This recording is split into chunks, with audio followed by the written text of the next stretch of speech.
Hello everyone, welcome to your world of mine. Show me yours and I'll show you mine. And today this Space Girl is really flattered and amazed to have Tanya with us today. And she's all the way from Cape Town in South Africa. And when we speak about location, it's not necessarily a place, it's where we are. We refer to it as awareness. Where are you? Your awareness. Because I love Cape Town personally, especially if there's lots of water. So, Tanya, welcome here with us today. And I'm really curious about the essence of being, us as beings, so whether we're from Earth or another planet like me, doesn't matter. What to you is beingness about? Okay, well, thank you, Hannelie, for inviting me to speak to you. One of the things that I've always come to realize, especially when it comes to working, because my job is really to work on people and help them find themselves in their own authentic presence. And that's basically what that beingness is just to be present in everyday, day-to-day simple things that we do, and to try and make our days and our interactions with others as simple as possible, because that's where the heart is felt. When we get stuck in our heads, or we tend to overanalyze certain things, we tend to take the presence of our own beingness away from the actual interaction, because we're so into our mind or our mental state of being that we don't really connect on that heartfelt energy that we are interacting with on that kind of level. So that's really what that beingness, or that sacred beingness, is actually all about, is coming together and really connecting on a heartfelt level with one another and being present in that and authentic. So we don't have to have the masks up or to end up projecting something that maybe we're not, or we think that the other person would probably like better than our own actual beingness. So that's where that comes from. So that's where my work has taken me, and it's a journey that I absolutely love every day. I enjoy just connecting with people on all sorts of levels, on all sorts of ways, and specifically for their own authenticity and embracing that within themselves as well. I think we've come into a world where so much of the outside is important, and we don't really take into consideration of what we really are and where we really are in our own worlds. As you said, it's that awareness of being, not doing, ourselves. And do we really know that? I know it's an evolutionary process. However, every day I love the fact that we can bring into our lives something new every single day with the interactions of others. Even if it's just reading something or speaking to someone, it doesn't even have to be on a face-to-face level. It can just be literally reading. Your beautiful podcasts are exactly like that for me. I listen to them and I think, well, I'm not even interacting with the person that's speaking. However, it is the presence that I'm experiencing at that time, hearing what that person's saying and touching me on whatever level of my awareness is ready to be spoken to. I love what you say. I really love what you say. My body responds to it as well, like tingling. And you bring up a few amazing things, so thank you for that. And the first one that I want to highlight for everyone is the word presence, and being present to others, but more importantly to our own self as well. What's happening in my body as I'm sitting here with you? So when you speak, what am I receiving in my body?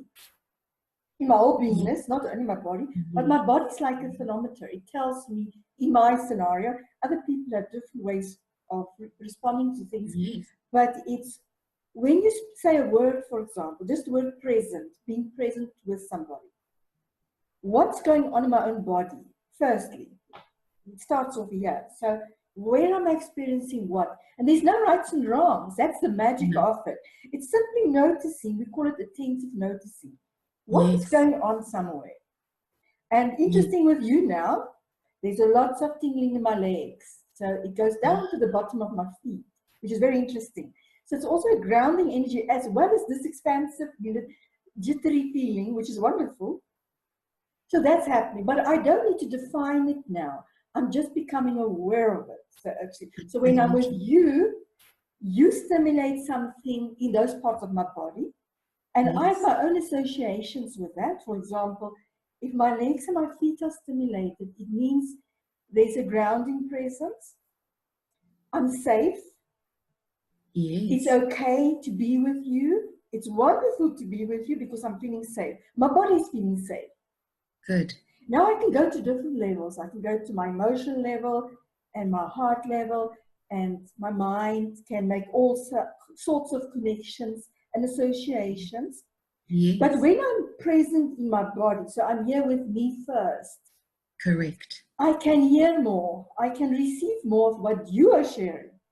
Absolutely. And the outside world too. So when I'm taking a walk into the river later today, when I'm present with a river, it's firstly how I feel when I'm with the river, which I love personally, but it's also what is the river and the environment telling me without verbal communication. Yes.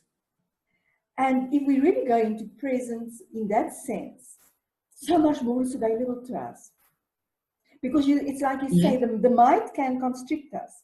It has these little windows, which it's something new, it doesn't fit in there, and then goes haywire. Ooh! Then there are things like stress comes, which I want to ask you about, stress. Yes. Because we live in a world where there's lots of stress, lots of expectations, lots of others' expectations to fulfill, and their plans for our lives to fulfill, and their expectations, but also our own that we put on ourselves. For sure. And it seems like on this beautiful blue planet, stress is a big factor in terms of physical, mental, and emotional health. Yes. So what is it in your experience that we can do to alleviate that stress, to become more into this presence? Because I feel there's a link between the two. Between this, when we speak about the sacredness of being and stress, what in your experience could that be? Okay, so my first thing that I always advocate is that when we start to take steps to relax, so anything that helps us relax, so you're going to go to the river today, and that is one of the, I always say, getting back into nature. Nature is our biggest stress reliever. And I think that loads and loads of people will agree with me on that because they've been in nature, they've walked out into their garden, they've allowed themselves to take in the outside world of nature in itself. And I think big open spaces.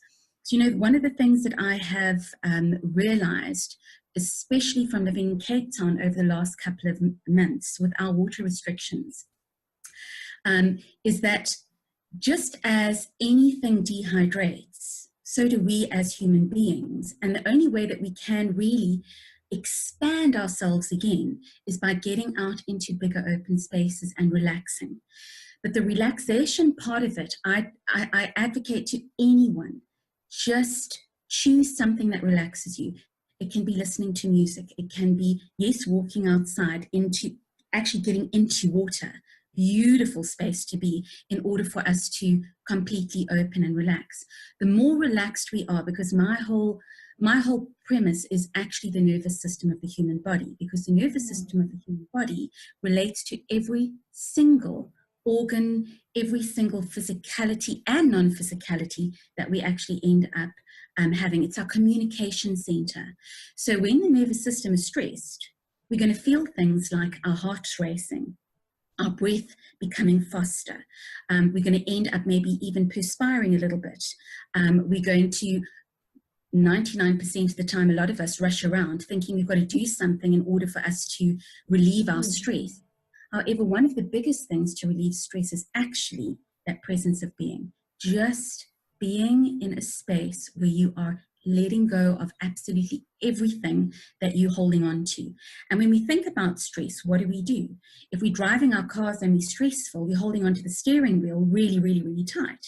And these are the kinds of things that our bodies, as you've just said, indicate to us whether we're stressed or whether we're not stressed, or whether we are relaxing a little bit more, or whether we are gaining more momentum into having to do.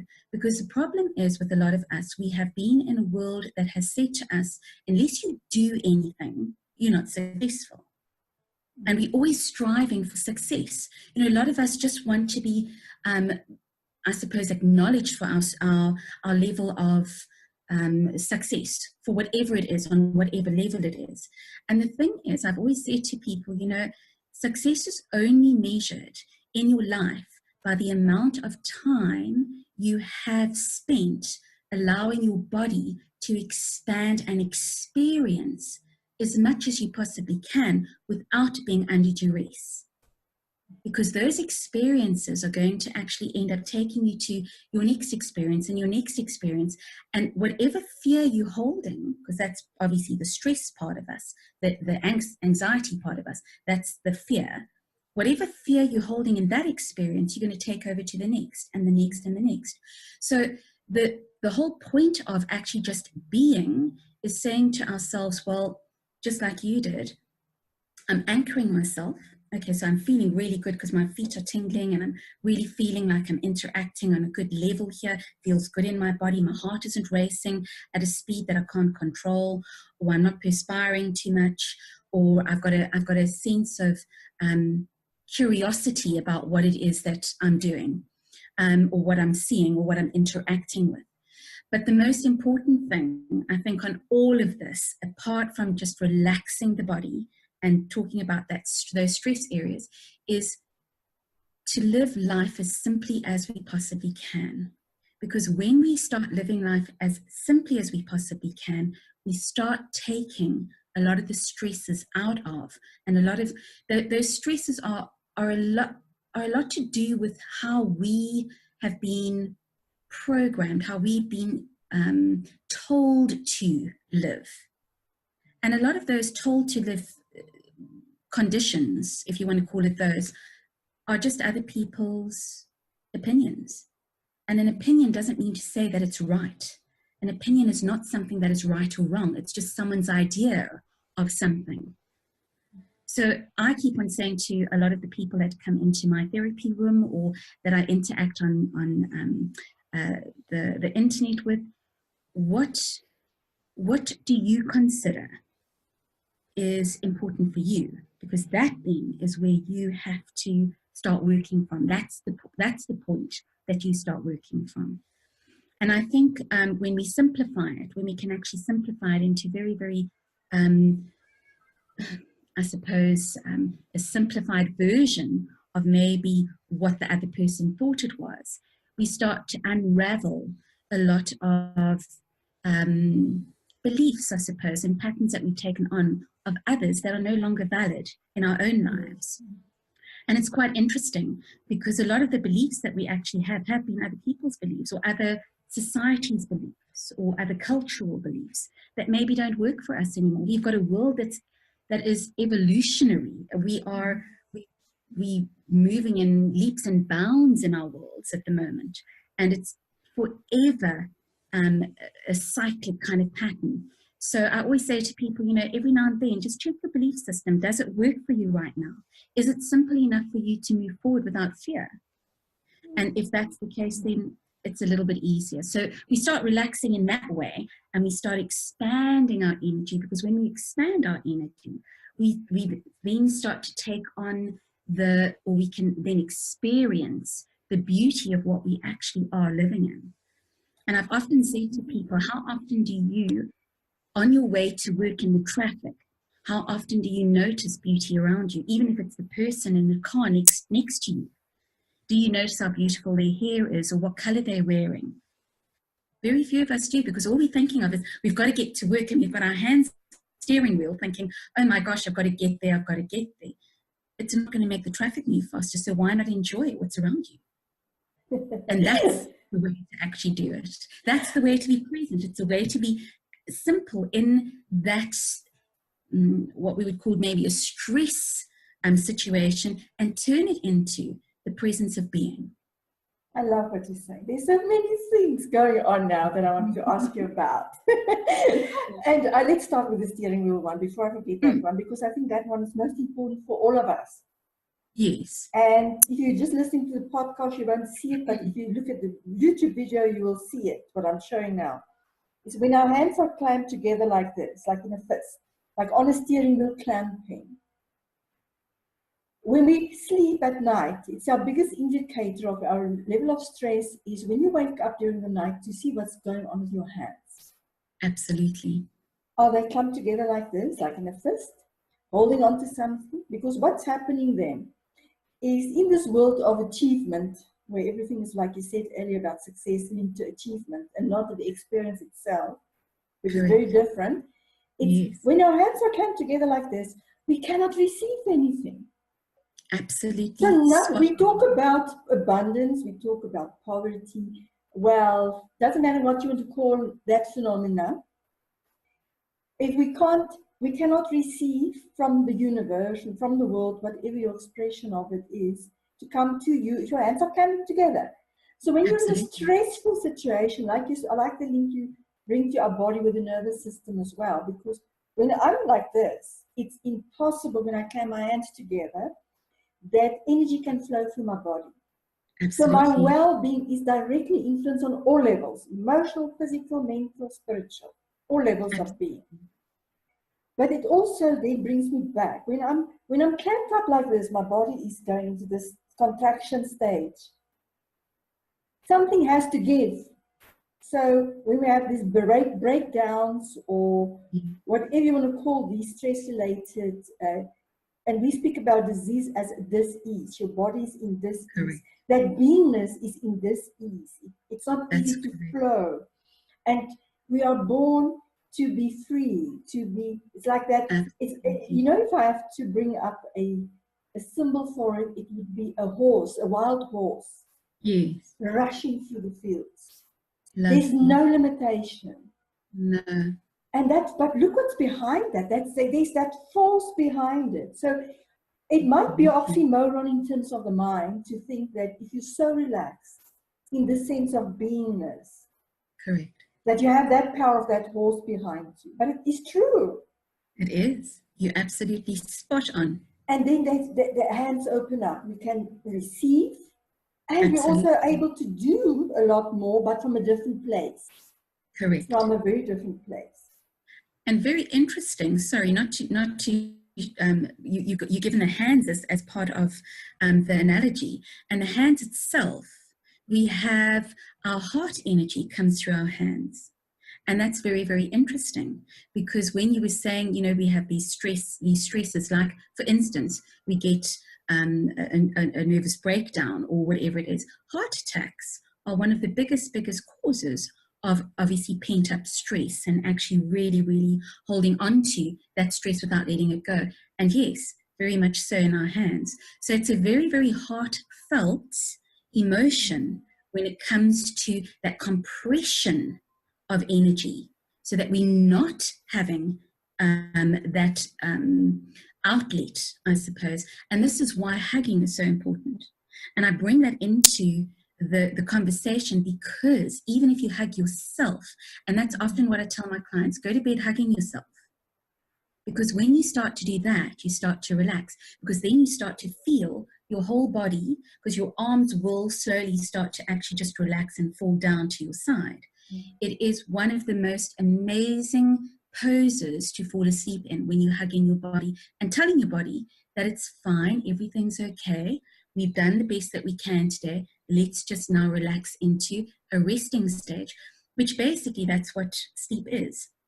And it's a very, very healing stage for us. So yes, holding on to our steering wheel, as you say, we can't get anything back from that. We're holding back a lot of what we are. And here we are in this world right now to co-create with others, to allow others to, first of all, experience our heartfelt presence, and also for us to feel theirs. And this is why handshaking has been a tradition for thousands and thousands of years. It's to actually feel the other person's heart when you get introduced to them, or someone will put their hand on someone's shoulder. It's to feel the presence of that person in your space. So yes, funny you use the hands because it's a fabulous, fabulous analogy to use. We don't realize what our hands actually do for us. Our hands are so, there's so many facets to the hand. And I'm so grateful you bring up the hugging thing. I can just imagine it now. When it's about self-care, it's about self-recognition of being. Yes. And self-appreciation. We want other people to appreciate us, but we don't appreciate ourselves. And then, but the hands, like you say, it's not only just the link to the heart. It's also in our body-mind system and our body-mind-heart system. It is our instrument. Correct. It is the instrument we use to do things in the world, so the doing part. But where is it from? It's instigated by the heart, through the mind, put it into form, to go and do things.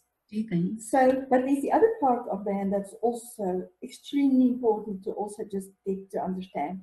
And I would like to invite everybody now just to look at your own hand and to imagine, because it's real, there's all these cells in your hands, and your hands have the most nervous points as an organ in the body, and one small piece of the body. Correct. And in your hand, there's all these cells. We have 7 trillion of them in our bodies. Absolutely. And each one of them are responding and listening in each moment. That's correct. And if you just put up your hand like this, like next to your body, up front. And when you meet somebody else in that way, it's another way of sensing in deeper into another person without evaluation. Because if I can give you my handshake, we sometimes make our decision about another person based on the handshake. Yes. This is true. This is true. But this way, we go a bit further. When we just lift up our hands, and there are some nations, especially in the Pacific Islands, in the Pacific Ocean, that greet each other like that. They lift up their hands next to their body, and they stand still in their own presence without evaluation. They greet the others. But what's happening is they feel their energy much bigger in this way. Absolutely. Because the mind's filters are not there to make judgments or criticisms about the other person. So both are very good, the handshake and this way. But what this also does to us, it brings us back to ourselves.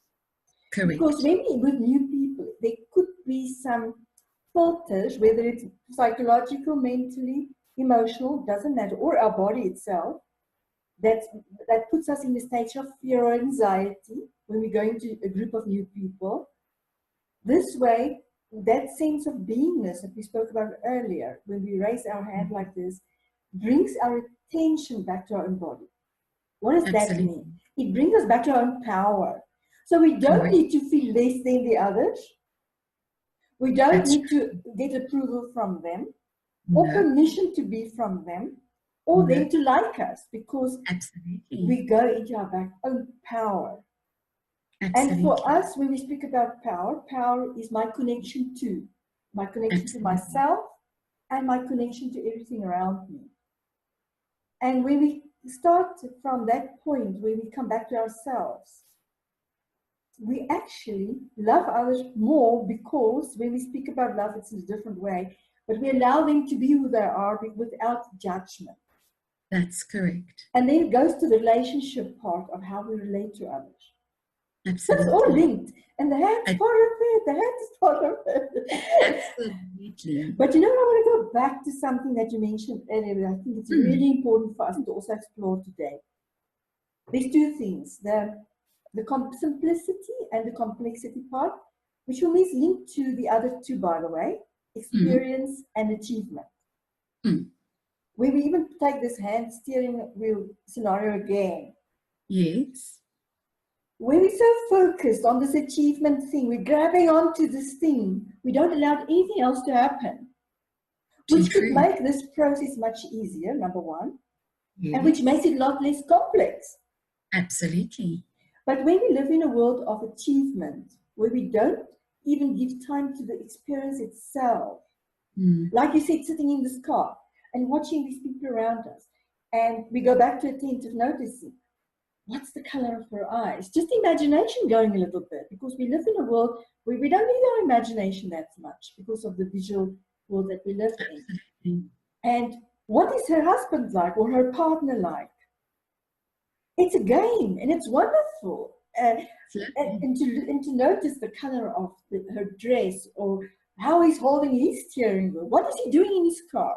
You know, I'm one of those beings on my planet, and I know it's not legal, but I could drive, put on makeup, and have the phone at the same time in the one hand to somebody. Oh, you're very clever. You are very, very clever. Don't do that. I'm not telling anybody to do that, but I'm saying, but imagine now the difference. Yes, I can multitask like that. Very easily, but don't do it, please. But people find fascinating that you're able to put on makeup and on the phone and drive and still see people around you, and actually chat to them in the car, into the car next to each other as well. But really don't do all these things at the same time. But just imagine now the other scenario, where I completely in my presence. Yes, I'm driving. My hands are relaxed, and I'm playing this game of connecting to things around me in this way we just spoke about. Absolutely. Now, when I speak about that, what's happening in my body now, it's like this excitement. I want to play that game. I want to know about you. I want to look at that picture behind you now, thinking, what on earth is that? But did I take my attention off you now? But I want to ask you about that too. We'll do that later. With pleasure. But it is that when I'm in my full presence and I'm open to what's happening around me, it's so much fun. And we open ourselves up to so much more. We learn a lot more things. And we go back to the experience, not the achievement part. It's not that I have to get in this traffic to the office or to school or to wherever I'm going. It's I can have a wonderful experience in this traffic. Yes. Because the sun is still going to come up tomorrow. Absolutely. And maybe I'll be 10 minutes late for a meeting. So what? Absolutely.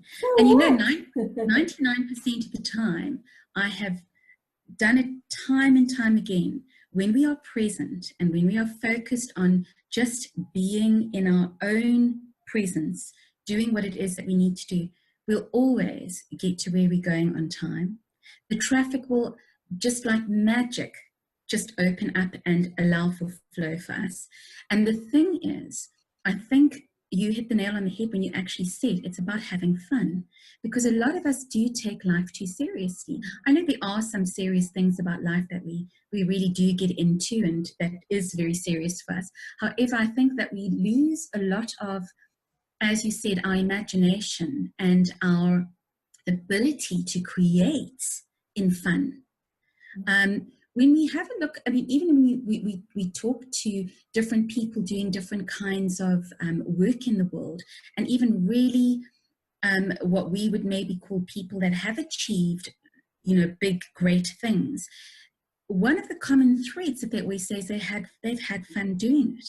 And I think that that is what we tend to sometimes negate or forget, that just have fun doing it. Find something that's fun about whatever it is that you're doing, and you'll slowly start to find yourself being very present in that time. Plus, and a big plus, you co-creating that with everyone else around you, so that you having fun, you open the door and the possibilities for everyone else to also interlink and have fun with you. Whether they want to or not, that's entirely up to them, because our experience is always, are you going to engage or aren't you going to engage? You've got the choice. But I think most of the time, let's face it, when we see someone having fun, we either get a smile on our face or we want to go and join in. So that is I think that is the most important thing. You know, yes, there are times for us, as we know, to be serious, to be sad, to be happy, to be mournful, to grieve, whatever it is. There are certain times for us. However, I do believe that if we can go into every day setting the intention that we are going to have fun and we're going to co-create with anyone that wants to come into our own field, where our own presence, what a wonderful gift we would be to the world, and what a wonderful gift the world would be to us. So just to have that, you know, working in our lives every day, I mean, I don't know anyone that wouldn't want that. I don't know about you, but I don't know anyone that would want that. You know, but there's two things about it that comes up when you speak about that. You actually said the word for me. In my plan, we don't use the word serious anymore. Why? You use the other word for that we prefer to use, important things.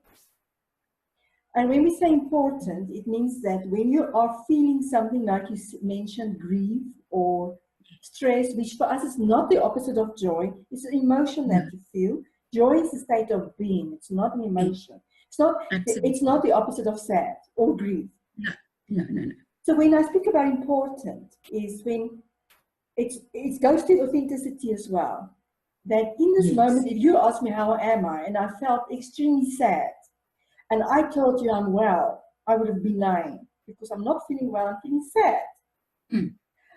But it's the important for the serious part, which I want to link to the seriousness part, is we would prefer the word important because it's important for me in every moment to honor what I'm feeling, not to get attached to it, but to honor it, to allow it, and then to release it. But it's in that hanging on again, the gripping part, that the stress comes, the unwellness comes, and all those things.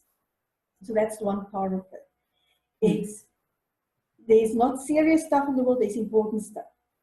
And that means that when I'm in my sense of being present to who I am with all this gloriousness, it's not about arrogance, anything like that. No. But when I'm in this state, I can allow myself to feel deeply whatever it is. So whatever emotion it is, I can allow myself to feel it very deeply. Yeah. So I'm honoring it. So I'm not saying, no, it's not there. So I'm not saying I'm well when I'm not well. But I can dip into this deeper well inside of me to transmute it and to work through it and to release it in whatever way feels resonant to me. So the important part for us is we don't like to refer to seriousness because life is not serious. If you just look at a plant, how the seedling comes through the ground. Yes, it's tough to go through the soil, but it comes through and there comes the plant. The seedling becomes a flower or a fruit or vegetable, whatever it is. There's no seriousness about it. It's just it's what it is. So whatever situation we find ourselves in, it's a glorious situation, but we're giving it an emotional charge. Absolutely. We're saying it's a serious situation. It's just a situation like everything else in the world. And when we go from that point of view, that it's just another situation, it's up to me how I experience it.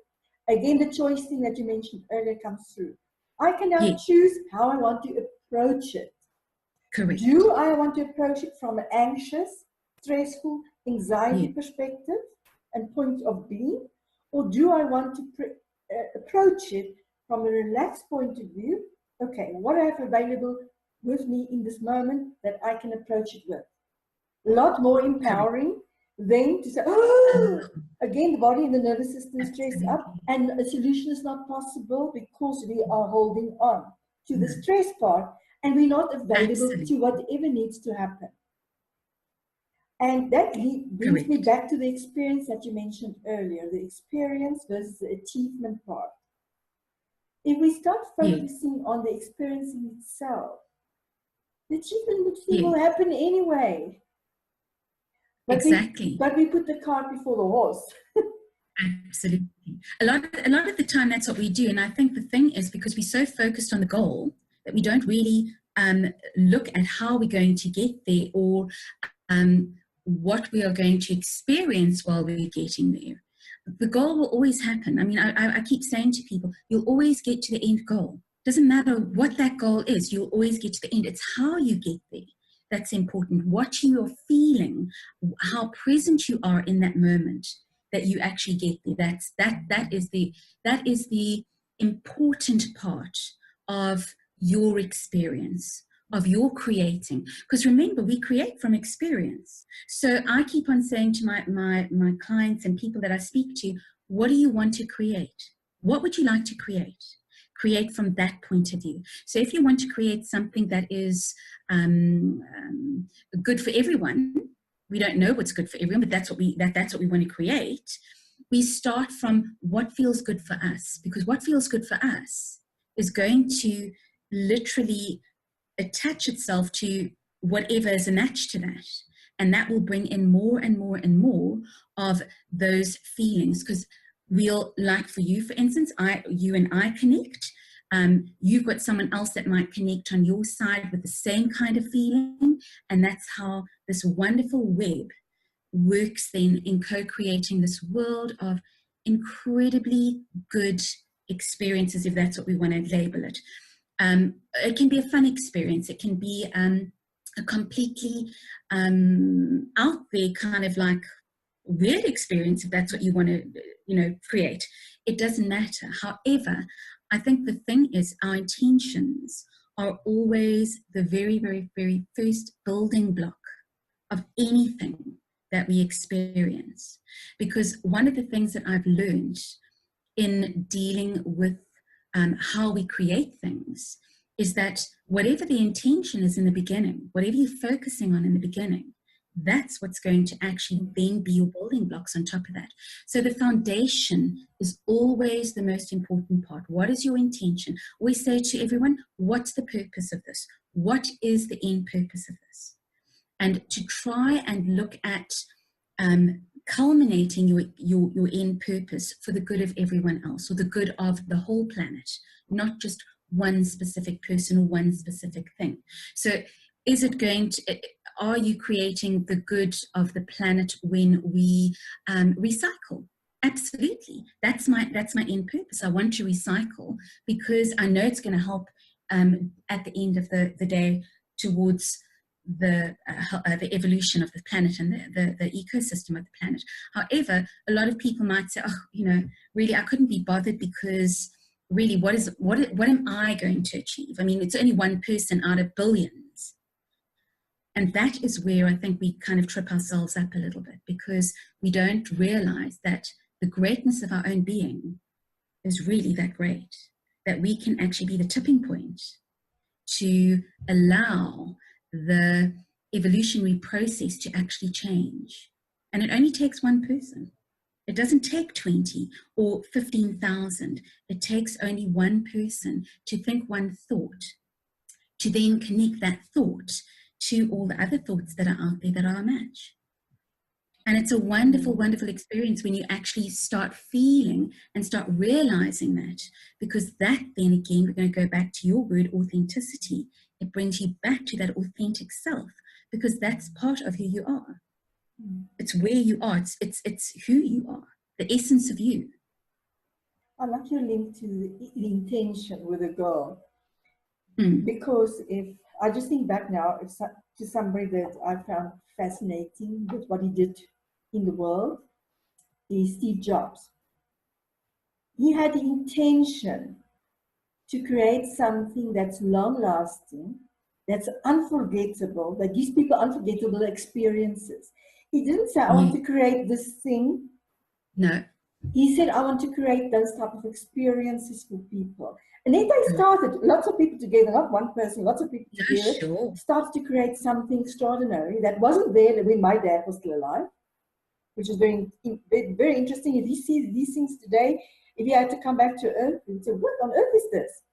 Because in his reality, it wasn't there. But a single man, like you said, had a vision, an intention to create something remarkable, long-lasting, so it has value. It's not something, it's not this instantaneous thing that will just lose its glamour and there it sits on the shelf. Correct. But it wasn't, he didn't say, I want to create this. He said a cell phone or mobile technology or whatever it was, computer, whatever it was. He just had that intention, and then it started flowering by itself, like you said. And look at what it is today. He's not even with us anymore today, but look at what is there today already. Exactly. And we must never underestimate the power, like you said, of our thoughts, of our feelings, and our intentions. And yes, and the funny thing about intentions, what I experience with some people is they still try to link it to a linear path. Like you said, getting to the goal. That is all these milestones to get there. And if one doesn't happen, then there's all this chaos. Yeah. But with an intention is not a milestone. It's not something like that. It's you putting in the energy into the whole experience. You don't know what it's going to look like. It's like the baby in the mommy's tummy. She has no idea when that baby is in her tummy for 9 months what it's going to look like. No idea. It has its own energy, its own way, and its own form. Absolutely. But it's the intention, it's that inception that puts it into being.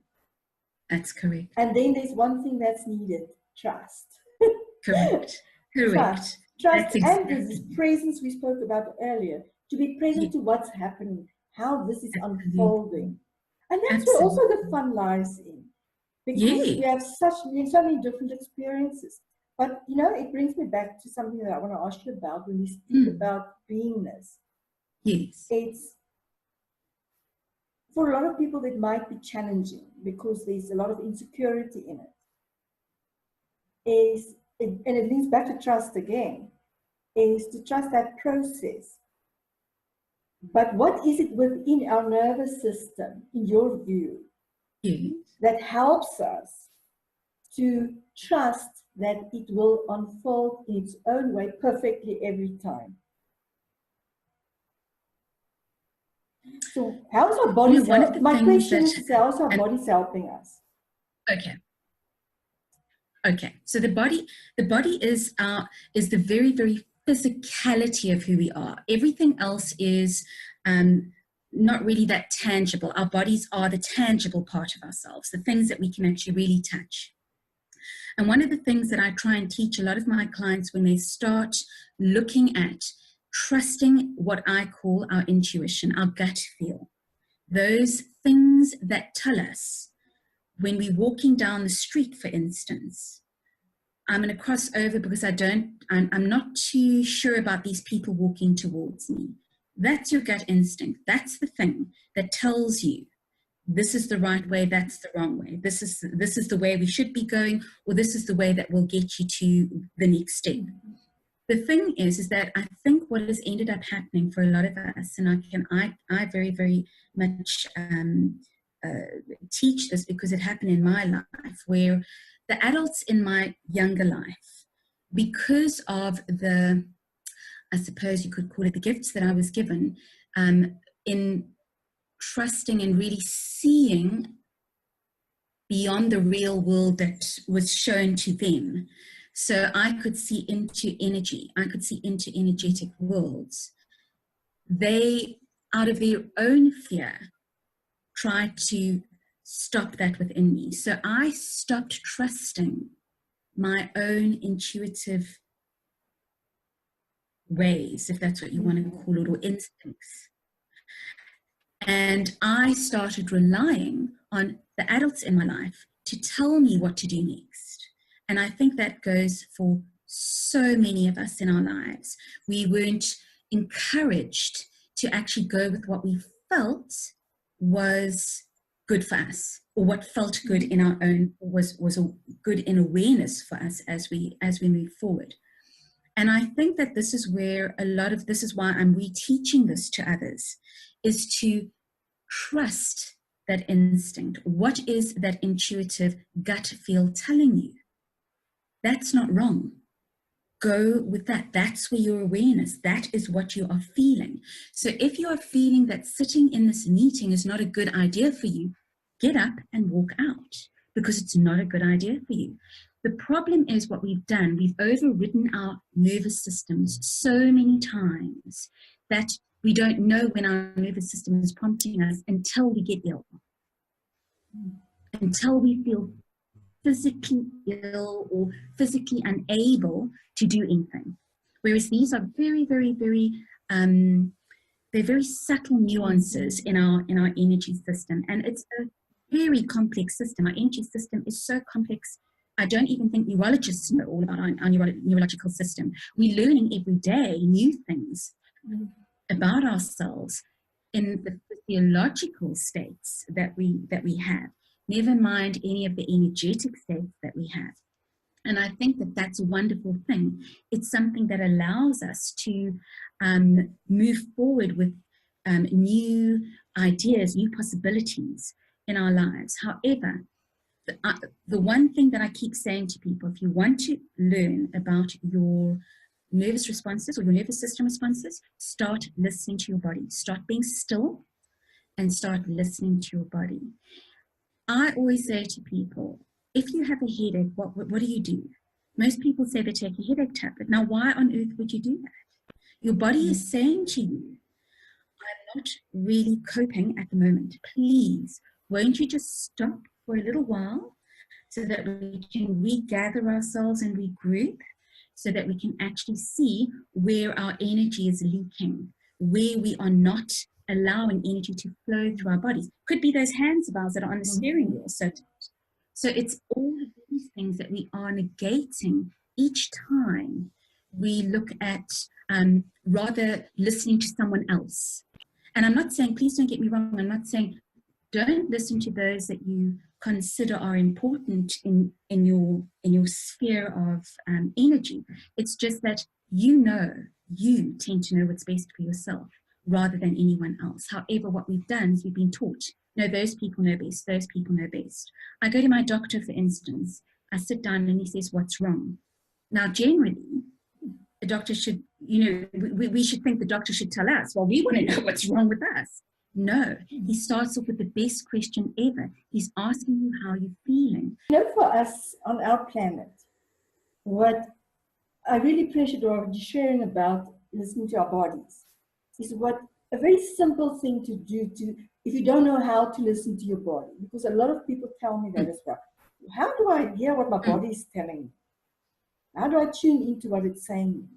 And I want to use a natural force like fire. Yes. Whenever you're in a space where there's just light a candle for that matter, and just bring your hand closer to the candle, but being present with yourself. Take a few deep breaths into your belly to center yourself. With your feet firmly on the ground, preferably no shoes, and go towards the candle with your hand slowly. And just notice. Only have the intention to see what's happening in your body, not thoughts that's coming up. Just what's happening in your body. So when you bring your hand closer to the candle's flame, what's happening to your body? Just that. Because your body will give you a signal in some way. Absolutely. Pull back. You're getting too close to this. It's going to burn you. It's not something you think, it's the body. Correct. And best even to blindfold yourself. Because it's through our eyes that our minds have an open gate. So when you blindfold yourself, and now it's your body's pure reaction, not to what you see. It's your body's pure reaction to this flame. And better to use a candle, yes. To come closer, not a big fire. And come closer in hand to that flame, and your body will give you a response. And now you do something the same, where you blindfold yourself again, and you just sit with somebody that you love or that you care about. Correct. And just sit with them and notice what's happening in your body, because you can't see now, you can't see them. No. You just purely take a few deep breaths and just be with them for a few moments, doesn't need to be long, and see what happens in your body. Again, your body will give you some kind of signal, and with it all will be very different. But that's your first way of connecting to your own nervous system on a deeper level, to start telling you when something, when that happens to my body, like the flame did with my hand, I don't go there. I know it's not good for me. Even if I have now to pull out my hand forward when I go into a situation. It might feel weird for others, but who cares? It's about your well-being. And you being present in this beautiful instrument body that you have. And then the other one, where you just go into that sense, that feeling that you mentioned earlier, of when you were somebody that you love deeply or that you care about. So if I have this feeling, something is good for me. If I have that feeling, something is not. And start from there. Because there's the two parts. There's the feeling part and there's the sensory part. Correct. Your body will tell you, don't go there. So the body is speaking and your sensibility starts speaking for themselves, of which your intuition is one big one. Correct. It's like it's your own inner GPS. Absolutely. That is exactly what that way we can start. Now, Tanya, I'm curious now. There's this Yes. visual behind you. Yeah.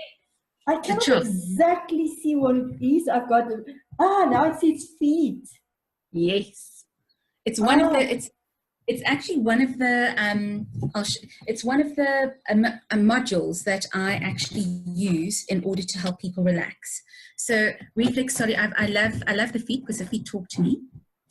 I know people actually say to me, "Oh my gosh, you let me massage other people's feet." Oh no, but it's one of the most amazing parts of our body that I love working with, because they speak so clearly about what's going on within, first of all, our physical, emotional, mental, and spiritual systems, and then our multidimensional systems as well. So it gives me loads and loads and loads of information, and specifically information that sometimes needs to be readjusted. It sometimes needs to be let go of. And a lot of the time, and most of the time, just allowed to not be as, I suppose, stressed is the word that I'm going to go back to, because what we do is we compress all of those ideas, we compress all of those feelings, we compress all of those stresses, and what ends up happening, we end up finding ourselves literally compacted into such a small space that by working the feet, the body then starts expanding, or all our bodies on every level, they start to expand. And that is the gem of reflexology for me. Whether you just massaging the feet or using those pressure points, it makes no difference. The intention is obviously what allows the body to start moving things around and letting go of things. So for me, that's one of my great prizes I've been given in my world anyway.